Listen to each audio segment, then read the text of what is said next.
অনেক দিন পর আমরা দেখলাম গামিনী ডি সিলভাকে, হ্যাঁ, ক্যামেরার পর্দায় আমরা দেখলাম তাকে মিরপুর বা তার যে ডন কিংবা তার যে প্রভাব ছিল ওই মিরপুর জাতীয় ক্রিকেট স্টেডিয়াম, হ্যাঁ, সেখানে বা বিসিবির প্রাঙ্গণে তিনি আজকে গিয়েছেন। হ্যাঁ, আজকে তার কার্যক্রম বা সম্পূর্ণ কার্যক্রম শেষ করে তিনি ফিরছেন ফোনে বা মুঠো ফোনে কথা বলতে বলতে। হ্যাঁ, আমরা জানি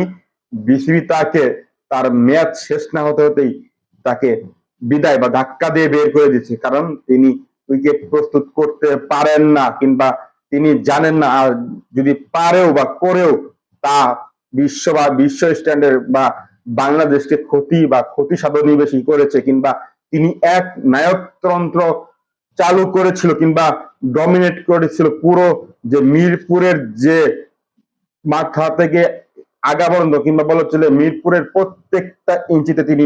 রাজনীতি কিংবা বলার চলে এক নায়কতন্ত্র কিংবা সরকার বা স্বৈরাচারী সরকারের মতন তিনি এই অবস্থা করেছিল গ্রামীণ ডিসি বা এই শ্রীলঙ্কান। হ্যাঁ, তিনি আগামী 12 নভেম্বর তিনি ঢাকা বা আমাদের বাংলাদেশ কিংবা বলা চলে মিরপুর স্টেডিয়াম, তার যে পরিচিত মিরপুর স্টেডিয়াম, তিনি, হ্যাঁ, তার 15 বছরের কেরিয়ার শেষে তিনি চলে যাচ্ছেন আগামী 12 নভেম্বর তার শ্রীলঙ্কা বা তার দেশের উদ্দেশ্যে।